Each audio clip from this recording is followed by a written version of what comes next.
OTEP, cher Camille, je vais parler avec vous aujourd'hui des sacrifices de fin d'année. Vous savez, la fin d'année, c'est un moment très important. La fin d'année, ça permet déjà de faire un bilan annuel, mais également la fin d'année permet aussi de programmer l'année à venir. Cependant, autour de vous, les gens que vous fréquentez, parmi ces personnes-là, il y en a qui ne sont pas là pour contribuer à votre évolution. Vous savez, dans le monde matériel, chacun vient pour ses propres intérêts. Donc c'est à vous de faire attention aux personnes que vous laissez entrer dans votre vie, aux personnes avec lesquelles vous accepterez donc de coopérer, des personnes avec lesquelles vous travaillez, des personnes avec lesquelles vous partagez des projets, des personnes qui font partie de votre vie. Vous devez savoir quelle est la place de chacun. Alors, il y a des histoires que je vais partager avec vous qui sont assez réelles et les gens vivent des cas pareils.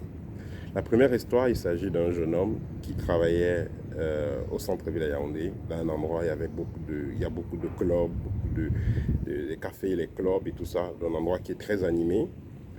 Et un jour, ça c'était toujours en novembre-décembre, hein, cette période-là, son patron lui dit, bon viens, assieds-toi, est-ce que je te dois quelque chose? Tu vois, tu as travaillé pour moi depuis un bon bout de temps et tout ça.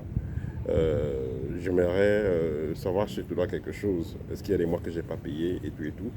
Le gars a dit oui, effectivement, il y a quelques mois qui n'ont pas été payés. Il a donné les preuves. Le patron a payé tout son argent qu'il fallait. Mais le patron a encore ajouté de l'argent. Il a ajouté l'argent au moins pour 4 mois. Il a dit que non, ça c'est une prime par rapport à ton travail. Et le gars a vu ça bizarre parce que le patron était très dur. Il ne donnait pas l'argent aux gens à temps, il ne payait pas à temps. Mais bizarrement, en fin d'année, le patron est prêt à sortir à peu près 5 à 6 mois de salaire. Il donne ça comme ça, cash, il dit que c'est une promotion. Que c'est pour l'envoyer ailleurs travailler. Une promotion, comme il travaille très bien, il va l'envoyer ailleurs. Bon, le jeune homme se disait que peut-être c'est pour l'envoyer travailler dans une autre compagnie, dans une autre boîte que le patron a peut-être mis sur pied, ainsi de suite.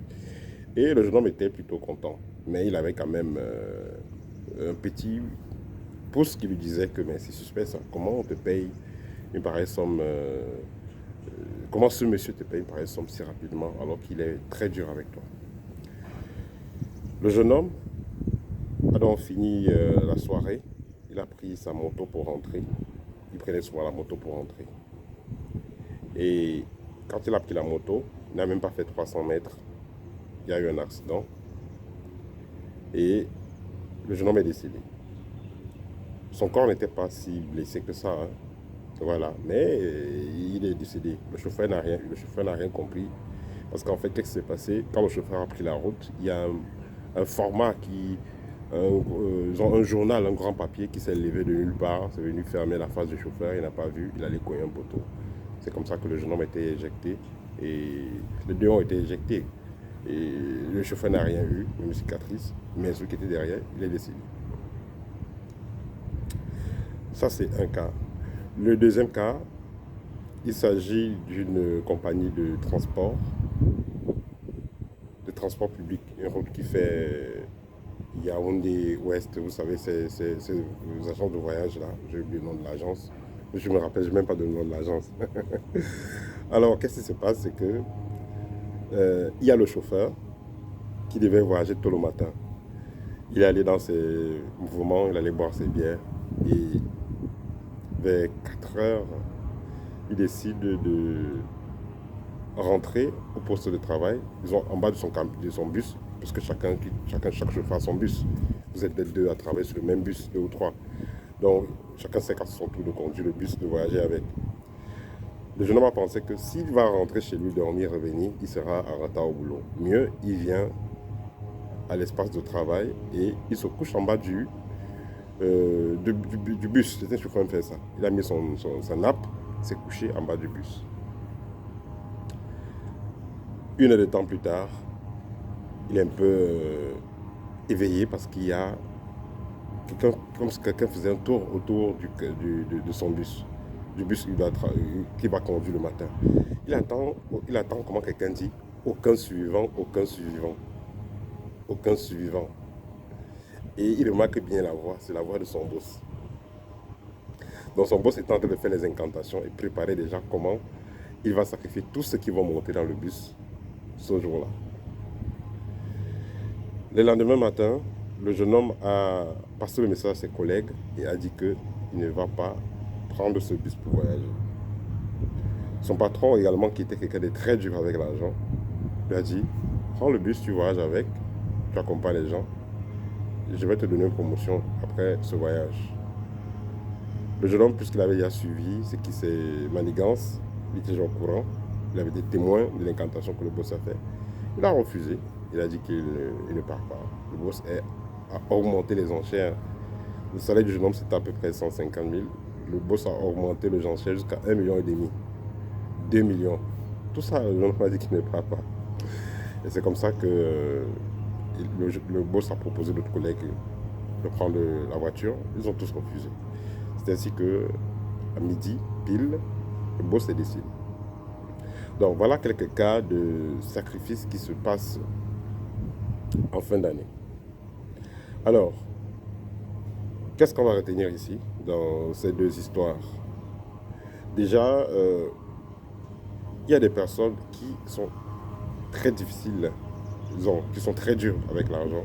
Vous avez un patron, un collègue de travail, un patron, qui est très dur avec l'argent, mais en fin d'année, il veut vous donner de l'argent suspect.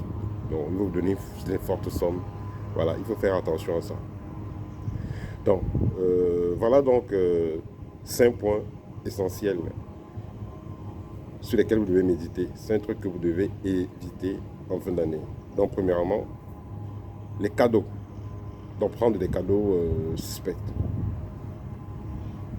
Un patron, un collègue, un ami, même un membre d'une famille, si vous n'avez pas confiance à la personne, on vous donne un cadeau en fin d'année. Faites très attention.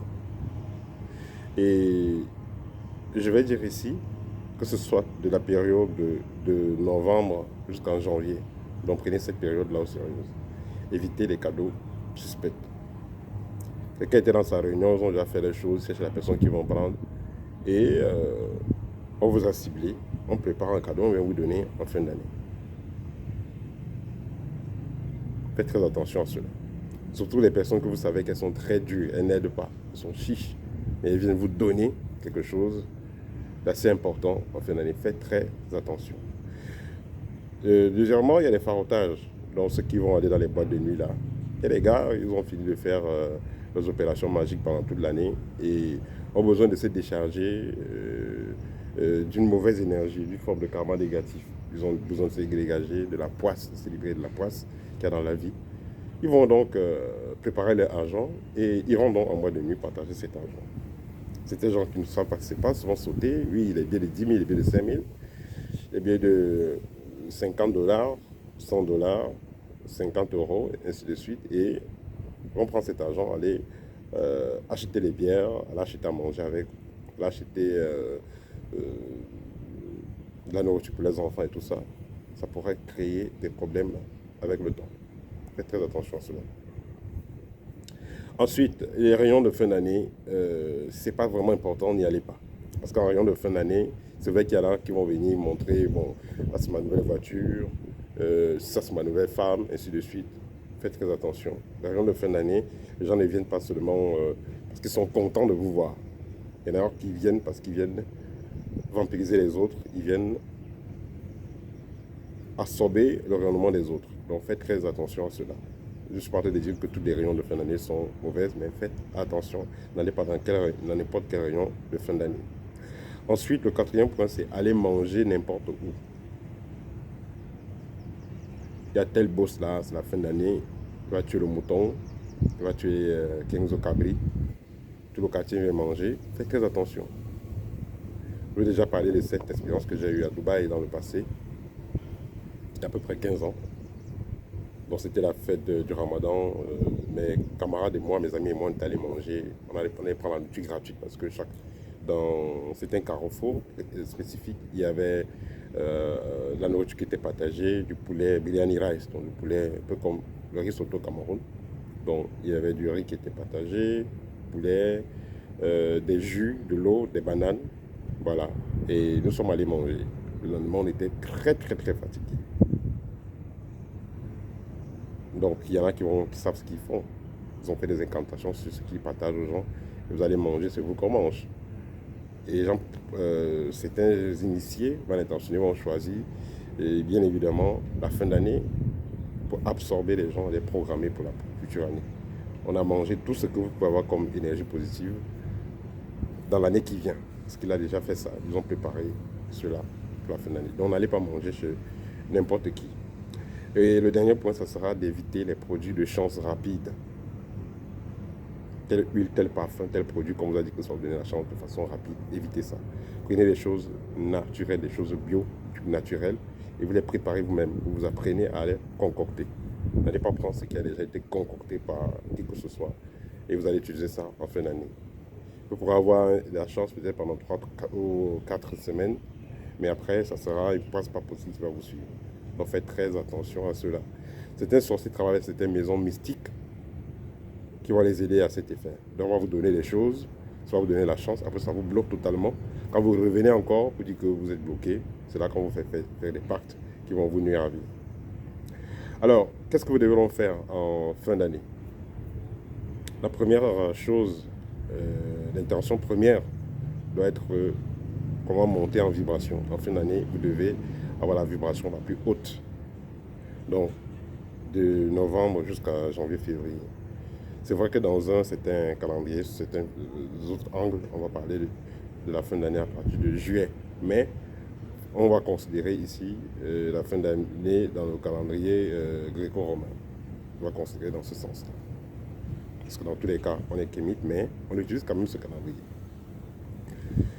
Alors, donc vous avez premièrement fait l'effort de monter en vibration. Voilà, donc faites un peu plus de sport en fin d'année. Vous allez faire, vous allez contrôler votre diète. Voilà, ne faites pas comme tout le monde, hein, parce que la plupart des gens en fin d'année, ceux qui sont en Afrique, je veux dire, on va tuer le gros porc, voilà, on va tuer le cabri, on va tuer 50 poulets. Donc, en fin d'année, il y a des gens qui vont prendre 15 kilos plus, parce que chaque jour, on mange beaucoup, on boit beaucoup. On va manger chez tel voisin, on va manger chez telle personne. Voilà, il faudra éviter de faire cela. Ensuite, il faudra régler vos dettes. Vous avez des dettes.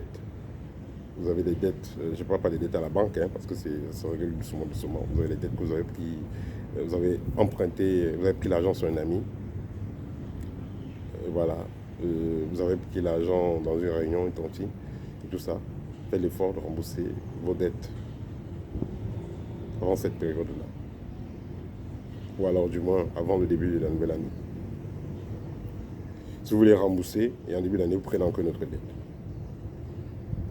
Ensuite, le point suivant, le troisième point, ça sera de faire la paix. Vous avez des personnes, vous êtes en guerre, vous êtes en colère contre ces personnes-là. Faites la paix avec ces personnes-là en fin d'année. Ensuite, vous devez penser à la purification globale. Il y a la purification du corps, mais il y a la purification de l'environnement. En fin d'année, pensez à purifier votre environnement. Pensez à, vous allez déplacer les meubles de la maison, les vieux meubles, vous allez vous en débarrasser, les vieux draps, vous allez vous en débarrasser, les rideaux déchirés, vous allez vous en débarrasser, et ainsi de suite. Essayez d'arranger les choses au maximum en fin d'année, parce que la nouvelle année vient, ce sont de nouvelles énergies. Voilà, et le point suivant, ça sera, on va dire le cinquième point, ça sera reprogrammer, donc faire un programme autant pour moi, en ce qui concerne l'année qui vient. Parce que, comme on le dit souvent, si vous ne décidez pas ce que vous voulez dans votre vie, quelqu'un d'autre va le faire à votre place. Alors, pour faire un récapitulatif rapide, les 5 choses à éviter en fin d'année. Premièrement, vous avez les cadeaux de n'importe qui, ou des fortes sommes que peut-être votre collègue, votre patron pourra vous donner n'importe comment. Faites très attention à cela. Deuxièmement, il y a le cas de farotage, ceux qui vont sortir, aller dans les boîtes, n'allez pas ramasser l'argent qui est partagé par des personnes que vous ne connaissez pas. Troisièmement, les réunions de fin d'année qui ne vous inspirent pas, n'y allez pas. Les conférences bizarres de fin d'année qui ne vous inspirent pas, n'y allez pas. Il y en a qui vont même, qui programment toujours la fin d'année à l'église. Voilà, il faut noter que là-bas aussi on assemble des énergies, je vous ai déjà parlé de ça. Dans l'église, vous partez à l'église un dimanche, c'est la fin d'année. Les gens décident d'aller voir le 31 à l'église ensemble, aller en fin d'année pour Noël et tout ça. Comprendre que la plupart de tous les sorciers du quartier sont là-bas. Voilà. La nuit, ils ont déjà fait leur réunion. Ils ont déjà magnétisé les chaises la nuit. Et vous allez juste aller vous asseoir et on va absorber ces bénédictions-là. Parce que à cette période-là, vous allez prier, vous demander à l'univers de vous donner de la chance, à vos ancêtres, vous demandez aux anges et tout ça. Disons, tous les chrétiens, vous demandez au Seigneur, entre guillemets, à Dieu, aux anges de vous donner la chance d'ouvrir vos portes. Puisque vous êtes nombreux là-bas, vous êtes en train de prier, vous chantez, vous parlez avec sincérité. Il y a quand même quelque chose qui se produit, il y a de la lumière qui se déverse. Mais puisque vous n'êtes pas conscient, c'est un sorcier dont vont envoyer les pipettes, les tentacules pour absorber cette lumière-là. Et vous allez rentrer de l'église étant plus vide même, étant plus diminué même que quand vous êtes entré. Et le cinquième point à éviter, c'est, disons le quatrième point à éviter, c'était quoi? Aller manger chez des personnes que vous ne maîtrisez pas. Le cinquième point, éviter les produits de chance rapide. Donc voilà les 5 points à éviter, les 5 choses à éviter en fin d'année. Les choses à faire, premièrement, monter en vibration. Donc faites du sport, contrôlez votre diète, tout ça, ça permet de monter en vibration. Deuxièmement, régler vos dettes. Troisièmement, faire de la paix avec votre entourage, avec vous-même aussi.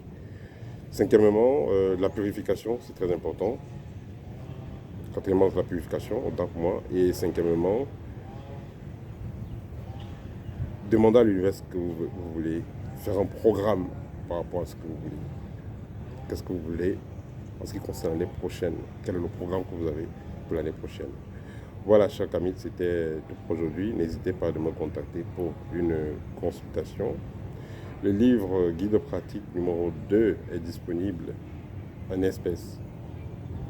Guide pratique numéro 2, la première partie, c'est Victoire sur les loges. Donc ça vous explique pas à pas comment fonctionnent ces loges. Il y a des informations inédites que vous n'allez pas trouver sur Internet. Voilà. Vous n'allez pas trouver nulle part comment il faut avoir été dans ces choses-là pour comprendre ce qui se passe. Et vous avez donc exactement les clés, comment les choses se passent là-bas et comment vous en débarrasser des attaques ou des problèmes liés à ces choses-là.